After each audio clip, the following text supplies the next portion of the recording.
नमस्कार विद्यार्थी बहनों, ધોરણ 12 આર્ટ્સની અંદર આપણે ભૂગોળ વિષયમાં બે પાઠ સંપૂર્ણપણે પૂર્ણ કર્યા છે. બરાબર, બંને પાઠ આપણે વ્યવસ્થિત ભણ્યા અને જે પાઠના પ્રશ્નો છે પણ તમે વ્યવસ્થિત લખી નાખ્યા છે તમારી પ્રશ્ન બુકમાં. ધોરણ 12ની અંદર આપણે અભ્યાસ કરીએ એટલે દરરોજનું મિનિમમ 4 થી 5 કલાકનું વાંચન આપણું હોવું જોઈએ. ભૂગોળ વિષયમાં જે વાંચન છે એ જ મહત્ત્વનું છે. શિક્ષકો અમે તો ભણાવી દઈએ, પણ તમે ભણો અને પછી સમજો અને પાછું વાંચો નહીં તો એ બધું ભૂલાઈ જાય છે. એટલે ભૂગોળ છે એ જ્ઞાનનો ખજાનો છે અને ભૂગોળ એક જીપીએસસી કક્ષા સુધીનો વિષય છે, એટલે હંમેશામાં ખૂબ વાંચન જરૂરી છે. બરાબર, આજે આપણે જે ત્રીજો પાઠ છે એ ત્રીજા પાઠની વાત કરવાની છે કે ભાઈ માનવીની પ્રાથમિક અને દ્વિતીયક પ્રવૃત્તિઓ, કે જ્યારે આદિકાળથી ધીમે ધીમે માનવ પોતાના જીવન પ્રત્યે, પોતાના વિકાસ પ્રત્યે માણસ હંમેશા થોડું ઘણું વિચારતો આવ્યો છે અને ધીરે ધીરે માણસે ઘણી બધી પ્રગતિ કરી છે.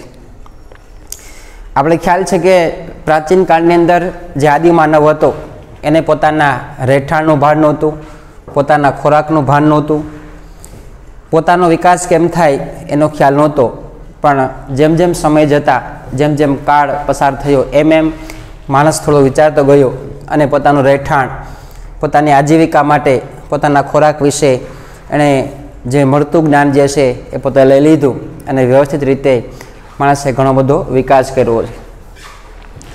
આમ છે એક 1લી સદીથી માંડીને 18મી સદી સુધી આપણે સામાન્ય ગ્રામ્ય જીવન જીવતો માણસ ધીમે ધીમે 18મી સદી પછી યુરોપ દેશની અંદર ઘણી બધી ક્રાંતિ આવી, ઘણી બધી નવી નવી શોધો થઈ અને ઔદ્યોગિક ક્રાંતિની શરૂઆત થઈ અને માણસનો વિકાસ જે છે એ હરણફાળ થવા લાગ્યો. બરાબર, અહીંયા આપણે પહેલી પ્રવૃત્તિ જે ભણવાની છે એ માનવીની આર્થિક પ્રવૃત્તિઓ.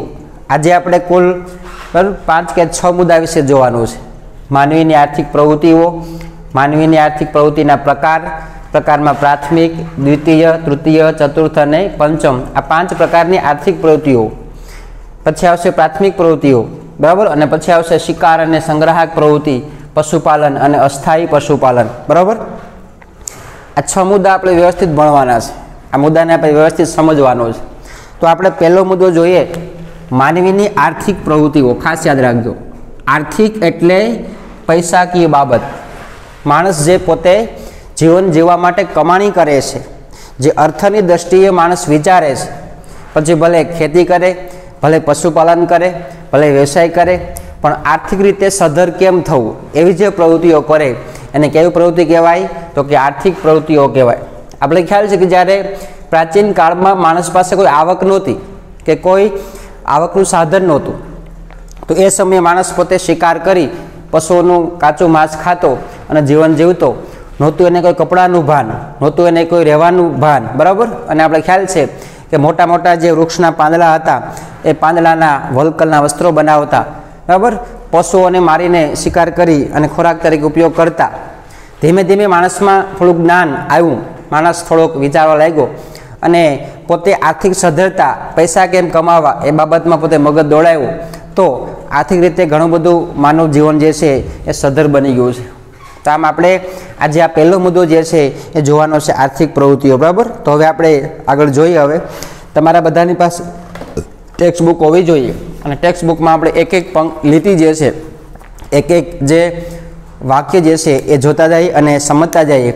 જે અઘરા શબ્દો છે એને આપણે વ્યવસ્થિત મગજમાં બેસાડતા જઈએ. બરાબર, તો પાઠ ત્રીજો, પેજ નંબર 21 ઉપર માનવીની આર્થિક પ્રવૃત્તિઓ. બરાબર, તો કે પહેલાં હું તમને એની વ્યાખ્યા કહી દઉં છું. બરાબર, કે ભાઈ માણસને કોઈ આવક પ્રાપ્ત થાય, માણસને કોઈ પૈસા કમાવા માટે કોઈ સાધન મળી જાય, બરાબર, અને પૈસાકીય બાબતમાં માણસ સદ્ધર બને, એને શું કહેવાય? આર્થિક પ્રવૃત્તિ કહેવાય. પછી ભલે ગમે તે કરે, પશુપાલનનો વ્યવસાય કરે, ખેતીનો વ્યવસાય કરે, બરાબર, રોજગારી માટે કોઈ ઉદ્યોગ કરે, ગમે તે કરે, પણ માણસ પોતાની સદ્ધરતા માટે, માણસ પોતાની પ્રવૃત્તિ માટે કોઈ પૈસાની દ્રષ્ટિએ મહેનત કરે અને પૈસા જે કમાણી કરે, પૈસા જે મેળવે એને શું કહેવાય? આર્થિક પ્રવૃત્તિઓ, બરાબર? ખાસ યાદ રાખજો. એટલે પહેલી લીટીમાં જ વ્યાખ્યા છે કે જે પ્રવૃત્તિથી મનુષ્યને આવક પ્રાપ્ત થાય છે તેને આર્થિક પ્રવૃત્તિ કહેવામાં આવે છે. આમ તમે આ જે લીટી જે છે એ લીટીની જે તમે અંડરલાઈન કરી લેજો, કેમ કે આ 1 માર્ક્સમાં પ્રશ્ન પૂછાય કે આર્થિક પ્રવૃત્તિ એટલે શું, બરાબર? તો આપણે ખબર હોવી જોઈએ કે જે પ્રવૃત્તિથી મનુષ્યને આવક પ્રાપ્ત થાય છે, આવક મળે છે, માણસ કમાણી કરી શકે, એને કહેવાય આર્થિક પ્રવૃત્તિ. આર્થિક પ્રવૃત્તિઓ મુખ્યત્વે 5 વિભાગોમાં વહેંચવામાં આવે છે. એક પ્રાથમિક, એક દ્વિતીય, એક તૃતીય, એક ચતુર્થ અને એક પંચમ. આ 5 એના પ્રકાર છે, તો એ પણ આપણા મગજમાં હોવું જોઈએ, બરાબર?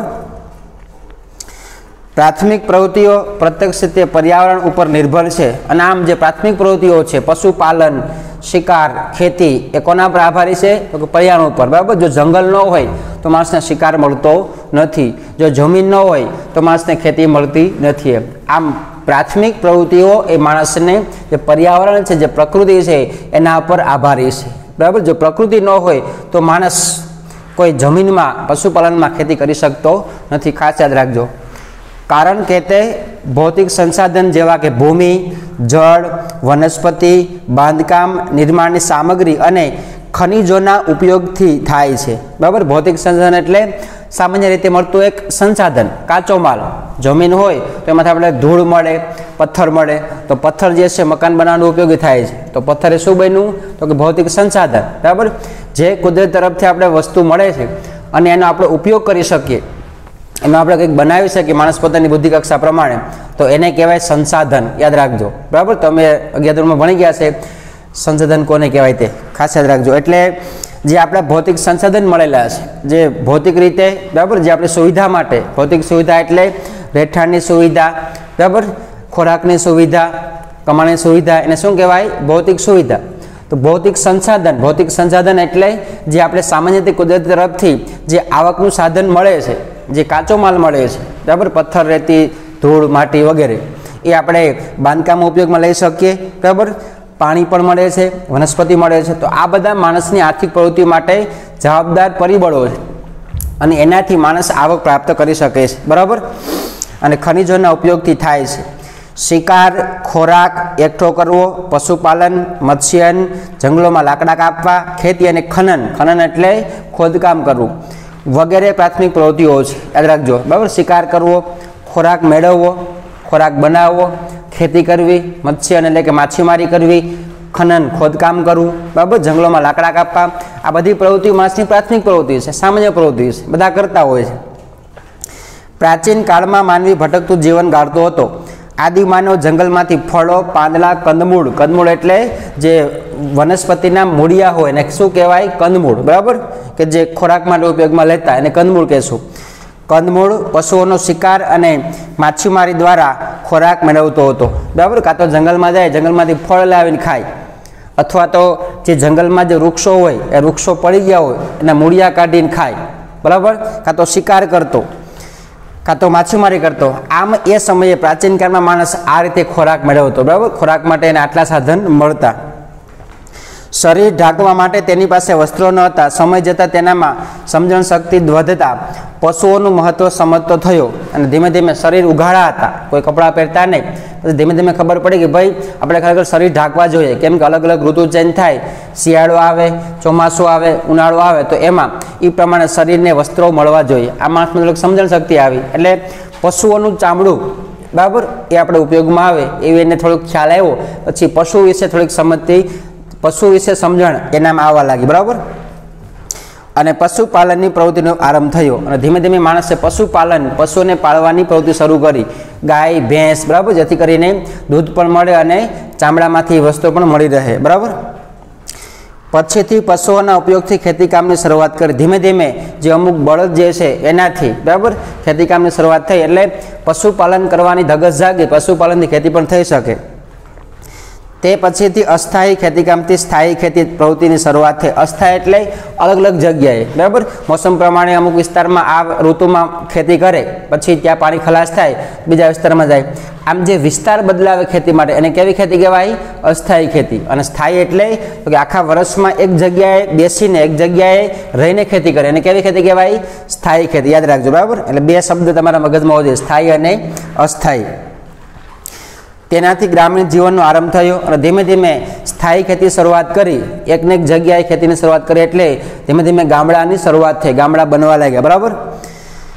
માનવીની જરૂરિયાતો વધવા લાગી, જે ખેતી તરફ કરે તે ખેડૂત કહેવાય, અને જે માનવી ખેતી તરફ ન વળ્યો તે ખેડૂતની જરૂરિયાતો પૂરી કરવા વિવિધ કારીગરવાળા કામ તરફ વળ્યા। અને આમ આપણે ખ્યાલ છે અમુક લોકો એમાં ખેતી બાજુ વળી ગયા છે, એ બધા શું બની ગયા? ખેડૂત બની ગયા છે। અને અમુક જેની પાસે ખેતી નથી આવડતી, ખેતી નથી કરવી, એ બધા બીજું કામ કરે કે જે ખેતીના સાધનો બનાવવાનું કામ કરે, કારીગરવાળા, બરાબર, કોઈ હાથી, કોઈ ગાડા, લાકડા, એ રીતે। એટલે જે લોકો ખેતી કામ કરે એ ખેડૂત કહેવાય। અને જે ખેતી કામ માટે જરૂરી સાધનો બનાવવા માટે જે અમુક કામે લાગ્યા છે, કારીગર, બરાબર, એ બધા જે છે એ કારીગર કહેવાના। અને આમ ગ્રામીણ કારીગર વર્ગ અસ્તિત્વમાં આવ્યો, અને આમ ગામડામાં અલગ અલગ સાધનો બનાવવા માટે કારીગરો આપણે મળવા લાગ્યા, બરાબર। ખેડૂત અને અન્ય શ્રમિકો વચ્ચે વિનિમયનો વ્યવહાર શરૂ થયો। વિનિમય એટલે વેપારનો। ખેડૂત અને અન્ય જે કારીગર હતા એ બધું પછી અલગ અલગ જગ્યાએ વેપાર શરૂ થયો।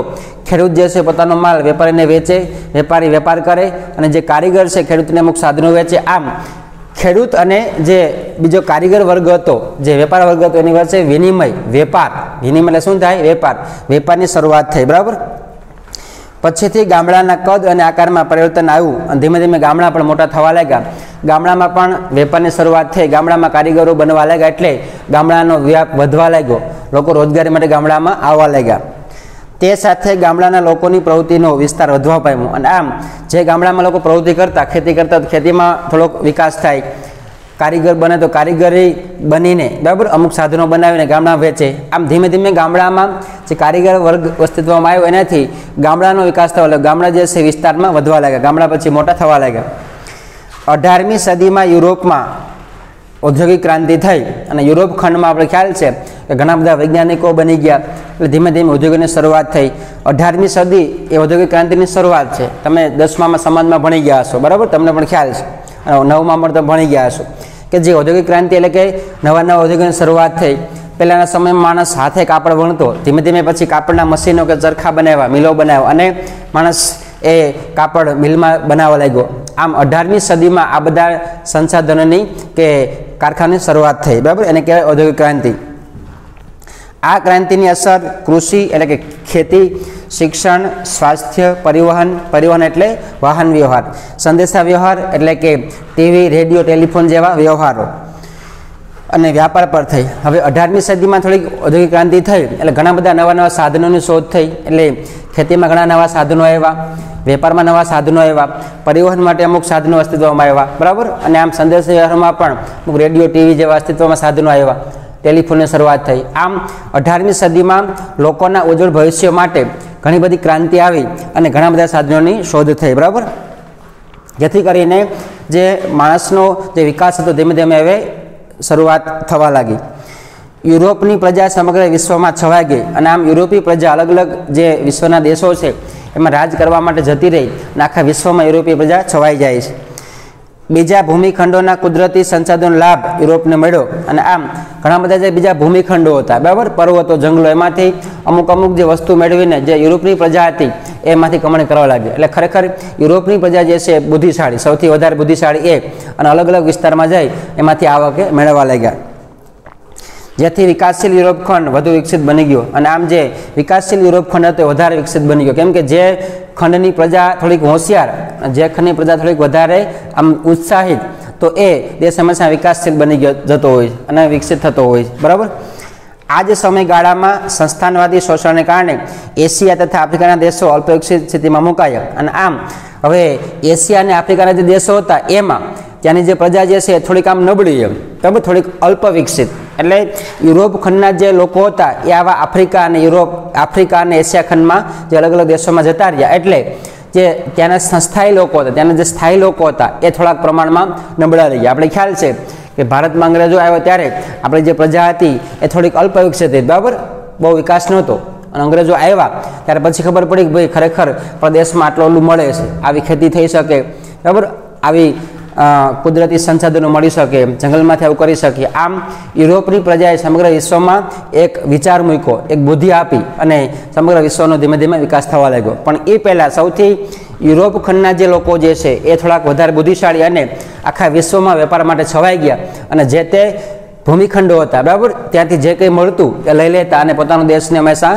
સધર બનાવતા. બરાબર, ઇંગ્લેન્ડ છે, સ્પેન છે, આ બધા યુરોપના દેશો જે છે અંગ્રેજો લોકો બહુ હોશિયાર હતા અને આપણે ખ્યાલ છે કે આખા વિશ્વમાં તે રાજ કરવા માટે જતા રહ્યા હતા. 2 વિશ્વયુદ્ધો પછીથી વૈશ્વિક પર્યાવરણ પર વિપરીત અસર થવાના કારણે માનવીએ પોતાના વિકાસ માટે વિચારવાનું શરૂ કર્યું અને આમ આપણે ખ્યાલ છે એક 1920માં અને બીજો 1942માં 2 મોટા વિશ્વયુદ્ધ થયા તો ઘણી બધી ખાના ખરાબી થઈ, ખેતીમાં કારીગર વર્ગમાં બેકારી આવી, જેથી કરીને લોકોને પાછું પગભર થવા માટે વિચાર આવ્યો અને લોકોને કેમ આગળ આવવું એની વિચારસરણી શરૂઆત થવા લાગી. ટૂંક સમયમાં જ માહિતી તંત્રનો વિકાસ થયો. 1980ના દશકામાં પશ્ચિમ યુરોપથી દેશોમાં નાનું નિષ્પાદન એટલે કે ફેલાવો, પ્રચારણ અગત્યનો વિષય બની ગયો અને આમ, બરાબર, હવે યુરોપ ખંડની જે પ્રજા હતી એ હોશિયાર આમ આખા વિશ્વમાં ફેલાણી તો આખા વિશ્વને ખબર પડી કે ભાઈ આપણે જંગલમાંથી આવું મેળવી શકીએ, ભૂમિમાંથી આવું મેળવી શકીએ. આમ માહિતીનું સંપાદન થયું, માહિતીને એકઠી કરવાની એક તક મળી, બરાબર, અને આમ જે યુરોપ ખંડની પ્રજા જે છે એ સમગ્ર વિશ્વમાં એક વિકાસશીલ માટે, એક વિકાસ કરવા માટે એક ફેલાવો પ્રચાર શરૂ કર્યો. પ્રજા બુદ્ધિશાળી હતી એટલે સમગ્ર વિશ્વને યુરોપ ખંડની પ્રજાએ સંદેશો આપ્યો કે આજુ આવું કમાણી કરી શકીએ, બરાબર. પહેલાં એ કમાણી કરવા લાગ્યા, પછી ધીમે ધીમે એ આપણા તરફ વળી અને આપણા લોકો એમાંથી કમાણી કરવા લાગ્યા, બરાબર. એને કારણે એશિયા અને આફ્રિકાના દેશો અલ્પવિકસિત સ્થિતિમાં મુકાઈ જાય છે અને ત્યાર પછી પરિણામે 20મી સદીમાં માહિતી ક્રાંતિ થઈ અને આમ 20મી સદીમાં બધી માહિતી લોકોને મળવા લાગી કે ભાઈ મારે કાપડ બનાવ્યો તો મારે શું કરવું. આ માહિતી સંપાદન થઈ, માહિતી મળવા લાગી. દૂરસંચાર પ્રૌદ્યોગિકરણના પરિણામે સમગ્ર માનવજાતના વિકાસના દ્વાર ખુલી ગયા અને આમ ધીમે ધીમે પછી ટેલિફોનની, વાયરલેસની સુવિધા થઈ, આમ દૂરસંચારની સુવિધા થઈ એટલે એક દેશના સમાચાર બીજા દેશમાં આપણે મેળવી શક્યા. આમ ફોનને કારણે આખા વિશ્વમાં માહિતીનું સંપાદન થયું, માહિતી બધી મળવા લાગી, બરાબર. તો આમ આ રીતે માણસની આર્થિક પ્રવૃત્તિ શરૂઆત થઈ.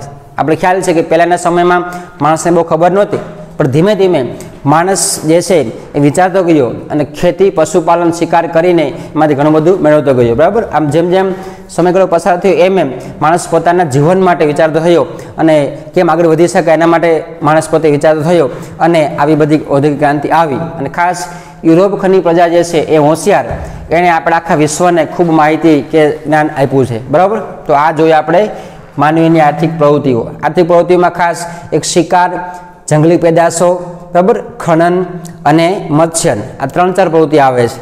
તો આમ આપણે એક મુદ્દો જોયો, બરાબર. આ મુદ્દામાં તમે વ્યવસ્થિત વાંચી લેજો. હવે આવશે માનવીની આર્થિક પ્રવૃત્તિના પ્રકાર, બરાબર. એમાં 5 પ્રકાર છે: પ્રાથમિક, દ્વિતીય, તૃતીય, ચતુર્થક અને પંચમ, બરાબર. જોઈએ હવે આપણે. પહેલી આવશે પ્રાથમિક પ્રવૃત્તિ, તો કે ભાઈ શિકાર કરવો, વન્ય પેદાશો એકઠી કરવી, બરાબર. જંગલમાંથી લાકડું મળે, ફળ મળે, લાખ, રાળ, ગુંદ જેવા, બરાબર, જે કંઈ પેદાશો મળે એ બધું ભેગું કરવું. મત્સ્યન એટલે કે માછીમારી કરવી. પશુપાલન, બરાબર, પશુઓને પાળવા. ખનન એટલે કે ખોદકામ કરવું. ખેતી અને આધારિત આનુષંગિક એટલે ખેતીને આધારિત ઘણી બધી આનુષંગિક એટલે ખેતીને આધારિત યોગ્ય પ્રવૃત્તિઓ, આને શું કહેવાય? પ્રાથમિક પ્રવૃત્તિ. યાદ રાખજો, આ માણસે પ્રાથમિક પ્રવૃત્તિની શરૂઆત કરી. પછી બીજું આવશે દ્વિતીયક પ્રવૃત્તિ, બરાબર. આ પ્રવૃત્તિના કારણે પ્રાકૃતિક સંસાધનોનું મૂલ્ય વધી જાય છે અને આમ બીજી પ્રવૃત્તિ એવી આવી કે જે આપણે પ્રકૃતિના સંસાધન મળેલા છે, બરાબર. પાણી, ભૂમિ, જમીન, જ્યાં આને શું કહેવાય? સંસાધન કહેવાય, બરાબર. તો એને કારણે ઉદ્યોગ વિષયક પ્રવૃત્તિઓ આ પ્રકારની છે. ધીમે ધીમે કાચો માલ મળવા લાગ્યો, જંગલમાંથી કાચો માલ મળે, જમીનમાંથી કાચો માલ મળે એટલે ઉદ્યોગોનો વિચાર આવ્યો. આમ માનવી કાચા માલનું તૈયાર માલમાં રૂપાંતર કરી ચીજ વસ્તુ બનાવે છે, જેમ કે કાચા લોખંડમાંથી પોલાદ અને રૂમાંથી સૂતર. અને આમ ધીમે ધીમે જે કાચો માલ મળતો થયો, આમ કાચા માલમાંથી લોકો એમાંથી અસલ પોલાદ બનાવવા લાગ્યા. આમ બીજી પ્રવૃત્તિમાં જે આપણે કુદરતી રીતે સંસાધન મળેલા છે, જે કુદરતી રીતે આપણે કાચો માલ મળેલો છે એને રૂપાંતર કરી અને એમાંથી પાકો માલ બનાવવો, જેમ કે રૂમાંથી સૂત્ર કાપડ બને, લોખંડમાંથી, બરાબર, પોલાદમાંથી લોખંડ બનાવવા, આવી રીતે એ આવશે દ્વિતીયક પ્રવૃત્તિઓમાં. પછી આવશે તૃતીયક પ્રવૃત્તિ, બરાબર. આ પ્રવૃત્તિમાં કિંમત ચૂકવીને પ્રાપ્ત કરી શકાય તેવી સેવાનો સમાવેશ થાય છે કે જે અમુક પૈસા આપી અમુક માલ ખરીદી શકાય, જેમ કે વેપાર કરવો, પરિવહન, વાહન વ્યવહાર, વાહન ખરીદવા વેચવા, સ્વાસ્થ્ય એટલે કે બરાબર આરોગ્ય માટે, દૂરસંચાર એટલે કે ટેલિફોન સેવાઓ માટે, શિક્ષણ, મનોરંજન વગેરે સેવાઓ. આ બધી સેવા કેમાં આવે? તૃતીયમાં આવશે. વીજળીના કારીગર, ટેકનિશિયન, દુકાનદાર, વાહન ચાલક, શિક્ષક. ટેકનિશિયન એટલે શું થાય? કારીગર. કોઈ મશીન સમા કરવા, બરાબર, કોઈ મશીન બનાવે એને શું કહેવાય? ટેકનિશિયન કહેવાય, યાદ રાખજો, બરાબર. શિક્ષક, ડૉક્ટર, વકીલ વગેરેની કામગીરી તૃતીયક પ્રવૃત્તિમાં સમાવેશ છે. ધીમે ધીમે લોકો શિક્ષણ મેળવી કારીગર બની અને કોઈ દુકાન ચલાવે, બરાબર, કોઈ ટેકનિશિયન કોઈ મશીન જે છે રિપેર કરે. આ બધું કેમાં આવશે? તૃતીયક પ્રવૃત્તિમાં આવશે. તો આમ ધીમે ધીમે બધી પ્રવૃત્તિઓ અસ્તિત્વમાં આવી. જે પોતાના કામની કિંમત લઈ પોતાની સેવા પૂરી પાડે અને આમ પોતે કામ કરે પણ પૈસા આપીને. એટલે આમ જે પૈસા આપીને કામ કરે છે, વકીલ હોય તો આપણે કોઈ પણ કેસ ચલાવો તો પૈસા આપવા પડે તો એ કામ કરે. આમ જે પૈસા આપીને કામ કરે એ કઈ પ્રવૃત્તિ આવશે? તો કે તૃતીયક પ્રવૃત્તિ, બરાબર. હવે આવશે ચતુર્થ પ્રવૃત્તિ. અહીં વિશેષ પ્રકારનું કૌશલ્ય ધરાવતા માનવીની વિશિષ્ટ પ્રકારની સેવાનો સમાવેશ થાય છે કે જે અમુક લોકો જે છે એ અમુક કળા ધરાવતો હોય, ચિત્રકાર છે, બરાબર, કોઈ વક્તા છે, તો એ ક્યાંય ભણીને કે ક્યાંય શિક્ષણ મેળવીને લઈ શકાતું નથી, પણ કુદરતી રીતે આપણે મળતું હોવું જોઈએ, બરાબર.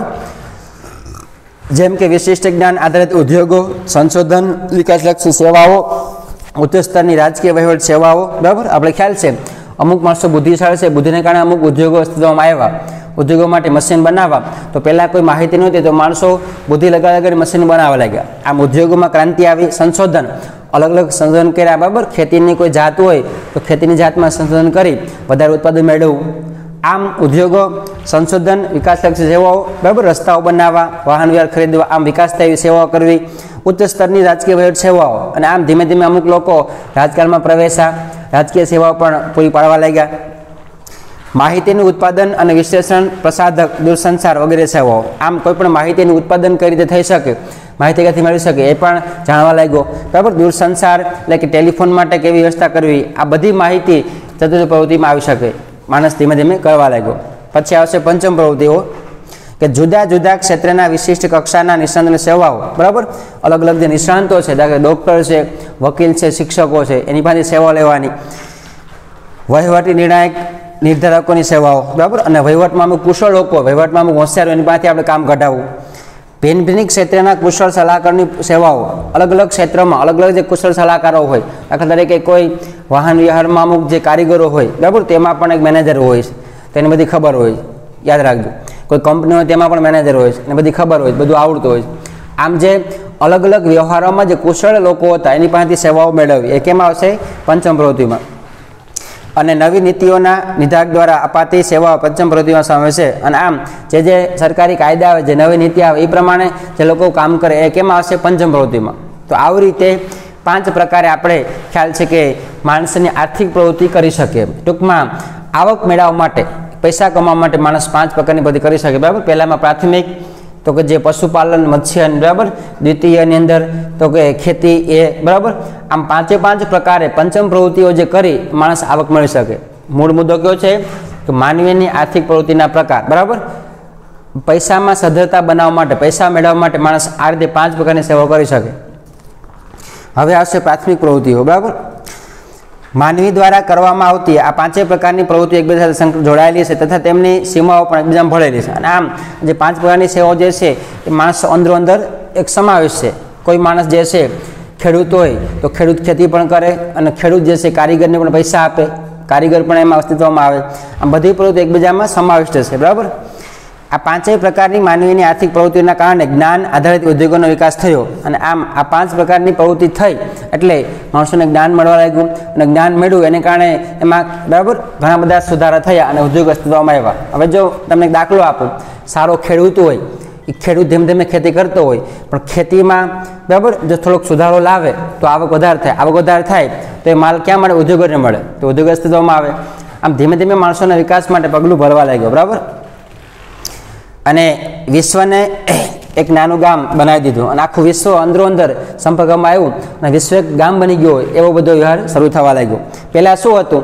પહેલાં કોઈ માહિતી નહોતી, કોઈ કોન્ટેક્ટ નહોતા, એટલે આખું વિશ્વ અલગ અલગ હતું. પણ યુરોપ ખંડની પ્રજા વિશ્વમાં ગઈ અને ઘણી બધી સંશોધન સેવાઓ અસ્તિત્વમાં લાવ્યા એટલે આખું વિશ્વ કોન્ટેક્ટમાં આવ્યું, આખું વિશ્વ એક ગામ બની ગયું છે. જમીન ખંડોના નિવાસીઓ એકબીજા પર આધારિત બની ગયા. હવે આ પાંચેય પ્રકારની પ્રવૃત્તિઓ ક્રમશઃ અભ્યાસ કરીએ અને આમ જમીન ખંડો જે છે એ નિવાસ માટે એકબીજા પર આધારિત બની ગયા. અમુક દેશો જે છે અમુક દેશોને કાચો માલ પહોંચાડવા માંડ્યા, બરાબર, અમુક કાચો માલ અમુક દેશમાંથી મળવા લાગ્યો. આમ આખું વિશ્વ એકબીજા દેશો ઉપર આધારિત બની ગયું છે. તો આમ આ રીતે માણસ આર્થિક પ્રવૃત્તિઓ માટે આખું વિશ્વ જે છે કોન્ટેક્ટમાં આવ્યું. આખા વિશ્વમાં જે મળતી કાચી માહિતી જે છે, બરાબર, એ પણ પૂરી પાડવા લાગી અને અમુક જે લોકો જે છે એ આવી માહિતી મેળવી અને ઘણા બધા સંશોધન કરી અને ઔદ્યોગિક ક્રાંતિની શરૂઆત કરવા લાગ્યા, બરાબર. હવે આવશે પ્રાથમિક પ્રવૃત્તિ. આર્થિક રીતે વિકસિત રાષ્ટ્રો લગભગ 5%થી ઓછા લોકો પ્રાથમિક પ્રવૃત્તિમાં એક રોકાયેલા છે અને આમ જે વિકસિત રાષ્ટ્રો છે એમાં ખાલી 5% લોકો આ પ્રવૃત્તિમાં રોકાયેલા છે, વધારે નથી. જ્યારે વિકાસશીલ દેશોમાં માનવ શ્રમને વધુ પ્રાધાન્ય આપવામાં આવ્યું છે. જે વિકાસશીલ છે, જે વિકાસ કરી રહ્યા છે, એમાં જે માનવ શ્રમ એને મહત્વ આપ્યું છે. કેમ કે જે દેશમાં માણસો શ્રમ કરે તો એ દેશ વિકાસશીલ બને. વિકસિત દેશ ક્યારે વિકસિત બન્યો હોય? તો કે ભાઈ માણસોએ શ્રમ કર્યું ત્યારે. એટલે વિકાસશીલ દેશો માણસના શ્રમને વધારે મહત્વ આપે છે, માણસના મહેનતને વધારે મહત્વ આપે છે. પ્રાણીઓ તથા માછલાનો શિકાર કરવો, વન્ય પેદાશો એકત્ર કરવી, પશુપાલન અને ખેતી પ્રવૃત્તિ માનવીની પ્રાથમિક પ્રવૃત્તિઓ છે, બરાબર. પ્રાણીઓ પાળવા, પશુપાલન કરવું, માછીમારી કરવી, આ બધી સામાન્ય પ્રાથમિક પ્રવૃત્તિ છે, જેથી કરીને માણસ આવક કરી શકે. હવે આવશે શિકાર અને સંગ્રાહક પ્રવૃત્તિઓ, બરાબર. જે આગળનો જે મુદ્દો જે છે એ, તો આમાં આપણે આ 3 મુદ્દા જે છે એ જોયા, બરાબર. હવે આવશે આગળ શિકાર અને સંગ્રાહક પ્રવૃત્તિઓ. આદિયુગમાં પૃથ્વી પરના બધા જ માનવો શિકાર અને સંગ્રાહક તરીકે જીવતા હતા. આમ શિકાર કરી સંગ્રહ કરતા ખોરાક માટે. આ પ્રકારની અર્થવ્યવસ્થામાં લોકો ભોજન મેળવવાની શોધમાં એક સ્થાનેથી બીજા સ્થાને ભટકતું જીવન ગાળતા હતા, બરાબર. ભોજન લેવા માટે એક સ્થળેથી બીજા સ્થળે ફરતા હતા. નાના સમૂહમાં રહેતા હતા, એટલે કે નાના કુટુંબમાં રહેતા હતા. તેમની પાસે પોતાની કઈ સંપત્તિ નહોતી. સંપત્તિ નહીં એમ મજૂરની જેમ, બરાબર. એક ગામમાંથી બીજા ગામમાં ફરે એમ. કોઈ આવક કે કોઈ સંપત્તિ, કોઈ મૂડી એની પાસે હતી નહીં. પથ્થરમાંથી બનાવેલા સાધનોનો શિકાર કરતા હતા. વલકલા વસ્ત્રો એટલે કે ઝાડવાના પાંદડામાંથી બનતા વસ્ત્રો. કેવા વસ્ત્રો કહેવાય? વલકલા. મોટા મોટા જે ખાખરો છે, કેળ છે, બરાબર, એના પાંદડાઓમાંથી વસ્ત્રો બનાવીને પહેરતો, એને કહેવાય વલકલા વસ્ત્રો પહેરતો. જંગલમાંથી મળતી સ્થાનિક સામગ્રીમાંથી પોતાના રહેઠાણ બનાવતા હતા. અને આમ જે જંગલમાં કંઈ મળે, પથ્થર મળે કે કોઈ મોટા મોટા પાંદડામાં નથી એક રહેઠાણ ઝૂંપડું બનાવી લે, બરાબર. સમુદ્ર કિનારે રહેતા લોકો સમુદ્રમાંથી મળતી માછલીઓ અને બીજા જીવોથી પોતાનું ભરણપોષણ કરતા હતા. ઉષ્ણ કટિબંધના નિવાસીઓ શિકાર અને જંગલ પદાર્થો, એટલે કે જે દક્ષિણ ભારત છે એને કેવો કટિબંધ કહેવાય? ઉષ્ણ કટિબંધ, બરાબર. તો એ લોકો જંગલ પદાર્થો મેળવતા હતા અને પ્રાકૃતિક પરિસ્થિતિ પ્રમાણે જીવતા હતા. જેમ જેમ ઋતુ છે એ પ્રમાણે લોકો જીવતા હતા, બરાબર. પર્યાવરણમાં કશું પરિવર્તન કર્યા વિના શાસ્ત્રીય અવસ્થામાં જીવન વ્યતીત કરતા હતા. અને આમ પર્યાવરણમાં કંઈ ફેરફાર ન કરે. જંગલો તો જંગલ જ રહેવા દે, બરાબર. કંઈ નવું મેળવે ને અને પોતાની જે સ્થાયી પ્રવૃત્તિ જે કરતા, આમ પોતે જીવન જીવતા હતા. શ્વાસરહી એટલે પોતા પર આધાર રાખે, અને શું કહેવાય? શ્વાસરહી. વર્તમાનમાં આ લોકો ઓસ્ટ્રેલિયા, આફ્રિકા, ઉત્તર અમેરિકા તથા દક્ષિણ અમેરિકાના મર્યાદિત ભાગોમાં જોવા મળે છે. અને આમ આવા લોકો જે, બરાબર, અગ્ર વિસ્તાર વિશ્વમાં જોવા મળતા હોય છે. ઓસ્ટ્રેલિયાના બ્લેક ફ્લોચ, આફ્રિકા ખંડના પિગ્મી તથા બુશમેન, અલાસ્કાના એસ્મિકો, યુરોપ ખંડના લેપ લોકો, અમેરિકા ખંડના રેડ ઇન્ડિયન, દક્ષિણ ભારતના પાલયન અને મલેશિયાના સેમાંગ લોકો પ્રાથમિક વૃદ્ધિ કરે છે. આજે મેં વાત કરી એ જે તે દેશના જે તે લોકો આ જાતિ એ પ્રાથમિક વૃદ્ધિ કરતા હોય છે. જંગલ પેદાશ, શિકાર, બરાબર, એ રીતે. તો આમ આ શિકાર કરી અને પોતે જે સંગ્રહ કરતા, પણ એની પાસે કોઈ મૂડી નહોતી. જ્યાં શિકાર મળે ત્યાં રહે, વળી શિકાર પતી જાય વળી બીજી જગ્યાએ જાય. આમ એ લોકો જીવન ગાળતા હતા. પછી આવશે પશુપાલન.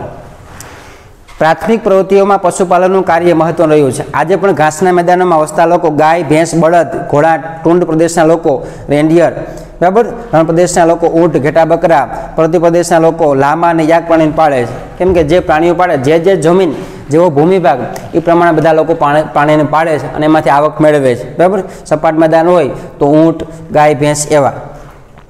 આ પ્રાણીઓ ભારવાહક, ખેતીકામ અને પશુ પેદાશો માટે ઉપયોગી છે. આ બધા જે પ્રાણી જે છે ભાર ઉપાડવા માટે કામમાં આવે, અથવા પશુપાલન માટે, બરાબર, ખેત પેદાશ માટે, ખેતીકામ માટે. ઉષ્ણ અને સમશીતોષ્ણ કટિબંધમાં વસતા લોકો અસ્થાયી પ્રકારનું પશુપાલન કરતા હતા. અસ્થાયી એટલે સ્થિર નહીં, અલગ અલગ જગ્યાએ જઈને, બરાબર. જે વિસ્તારમાં જે પશુ મળે એ વિસ્તારને પાળતા, વળી પાછા ત્યાં ન હોય તો બીજે જાય, એ રીતે. પણ હવે તેઓ વ્યાપારી પશુપાલન પ્રવૃત્તિ તરફ વળ્યા. ધીમે ધીમે હવે જે પશુપાલન કરે પણ વેપાર કરીને, બરાબર, દૂધ પશુપાલન પોતે રાખે, કોઈ પશુ પાળે તો એનું ચામડું, એનું દૂધ વેચી અને એમાંથી વેપાર કરે છે. આમ હવે વેપારી પશુપાલનની પ્રવૃત્તિ તરફ વળ્યા છે. તો આમ આ રીતે પશુપાલનની પ્રવૃત્તિ પણ ઘણી બધી વેગમાં આવી અને એ જે આદિમાનવ જે છે પશુપાલન કરવા લાગ્યો. હવે આવશે અસ્થાયી પશુપાલન, બરાબર, કે આ પ્રકારના પશુપાલન સાથે જોડાયેલા પશુપાલકો સ્થાયી જીવન ગાળતા નથી, કોઈ એક જગ્યાએ બેસીને જીવન ગાળતા નથી. પશુપાલકો પોતાના પશુઓ સાથે ઋતુ પરિવર્તન પ્રમાણે સ્થળાંતર કરે છે. આમ જેવી ઋતુ બદલે એ રીતે પોતે સ્થળ બદલે છે, બરાબર. દાખલા તરીકે ઉત્તર ભારત છે તો ઉત્તર ભારતમાં શિયાળામાં બરફ જામે તો પછી રહી શકાય નહીં, તો લોકો મધ્ય ભારતમાં આવી જાય. આમ જેવી ઋતુ છે ઋતુ પ્રમાણે પોતે પરિવર્તન કરતા હોય છે. હિમાલયમાં શિયાળામાં ઊંચા ઢોળાવ પરથી તળેટી તરફ અને ઉનાળામાં તળેટી તરફથી ઊંચા ઢોળાવ તરફ સ્થળાંતર કરે છે. કેમ કે હિમાલયમાં જે ઊંચું જે શિખર જે છે એમાં શિયાળામાં બરફ જામી જાય, ત્યાં રહી શકાય નહીં, તો એ તળેટી બાજુ નીચે આવી જાય. અને ઉનાળામાં જે તળેટી હોય ગરમી બહુ થાય, બરાબર, તો એ ઉપર ઊંચા ઢોળાવમાં જતા રહે છે. આમ ઋતુ પ્રમાણે લોકો થોડોક ફેરફાર કરવા લાગ્યા. ટુંડ્ર પ્રદેશના પશુપાલકો શિયાળાની ઋતુમાં ઉત્તરથી દક્ષિણ તરફ અને ઉનાળાની ઋતુમાં દક્ષિણ તરફ સ્થળાંતર કરે છે. આમ ટુંડ્ર પ્રદેશ છે જે અતિશય ઠંડીવાળો પ્રદેશ છે, ત્યાં પણ લોકો ઉનાળામાં અને શિયાળામાં, બરાબર, આ તે ઋતુ પરિવર્તન પ્રમાણે વિસ્તાર પણ બદલાવે છે. આ પશુપાલકો ચોક્કસ વિસ્તારમાં પશુઓ સાથે ભટકે છે. તેઓ ઋતુઓ અને હવામાન અંગેની વિસ્તૃત જાણકારી ધરાવે છે અને આમ ઋતુ ક્યારે બદલે, હવામાનમાં શું ફેરફાર થાય એ પણ જાણતા હોય છે, બરાબર. ઘાસ અને પાણીના સ્ત્રોતો વિશે અનુભવી જ્ઞાન ધરાવે છે અને આમ કયા વિસ્તારમાં ઘાસ મળશે, કયા વિસ્તારમાં પાણી મળશે, બરાબર, ઋતુ પ્રમાણે એ બધી માહિતીનો ખ્યાલ હોય. તેઓના પશુઓ કુદરતી વનસ્પતિ ઉપર અવલંબિત હોય છે અને આમ એને જે પશુઓ જે છે કુદરતી જે વનસ્પતિ મળે, બરાબર, એના ઉપર જીવતા હોય. એની પાસે કોઈ સંગ્રહ કે કોઈ ઘાસચારાનો કોઈ પુરવઠો નહોતો, બરાબર.